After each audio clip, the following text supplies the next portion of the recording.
காரியத்தை கர்த்தர் செய்ய போறாரு. நம்பர் 1, முதலாவதாக ஆண்டவர் வாக்கு கொடுக்கிறார். நான் உன்னோடு கூட, ஆமென், நான் உன்னோடு கூட இருக்கிறேன் என்று கர்த்தர் வாக்கு கொடுக்கிறார். இரண்டாவது ஆண்டவர் வாக்கு கொடுக்கிறார். பலத்தினாலும் அல்ல, பராக்கிரமத்தினாலும் அல்ல, என்னுடைய ஆவியினாலே ஆகும் என்று கர்த்தர் வாக்கு கொடுக்கிறார். நம்பர் 3, மூன்றாவதாக ஆண்டவர் வாக்கு கொடுக்கிறார்.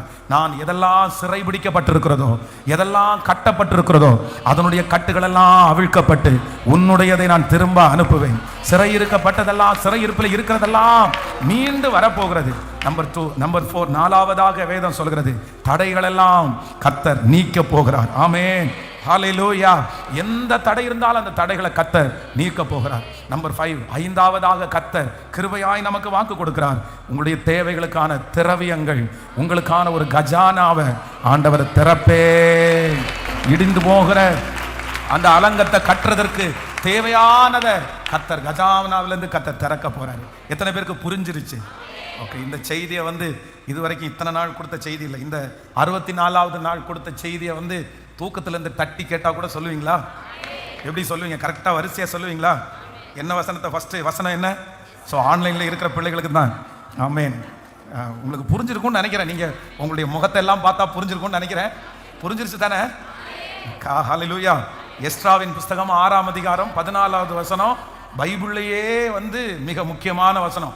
ஒரு பல ஸ்டோரிகளை கொண்டு ஒரே வசனத்தில் ஆவியானவர் எழுதி வச்சிருக்கிறார். ஒரே வசனத்தில் எத்தனை பாருங்க, எத்தனை பேர்? 5 பேர் 5 கோணத்துலேருந்து வர்றாங்க.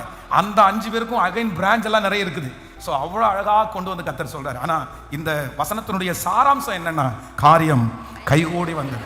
எதற்காக ஆண்டவர் காரியத்தை கைகூடி வர பண்ணினார்னால், இடிந்து போன அலங்கத்தை, ஆலயத்தை மறுபடியும் கர்த்தர் கட்டும்படியாக.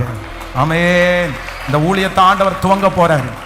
இந்த சத்தத்தை கேட்கிற எல்லாருக்கும் ஆண்டவர் துவங்க போறாரு. எல்லாருக்கும் ஆண்டவர் துவங்க போறாரு.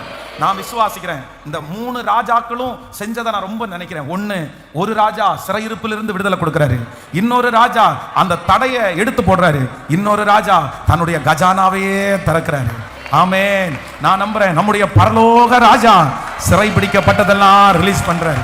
நம்முடைய பரலோக ராஜா தடையை நீக்கிறாரு. உங்க வாழ்க்கைக்கு விரோதமாக இருக்கிற தடைகள் நீங்க போகிறது. நம்முடைய ராஜா நமக்காக கஜானாவை திறக்க போறாரு. அவர் எல்லாவற்றையும் எதை வேணாலும் எடுத்துட்டு போறதுக்கு நம்முடைய தேவைகளை சந்திக்க பண்ண போகிறார். இந்த பாட்டை இன்னொரு விஷயம் கூட சேர்ந்து எல்லாரும்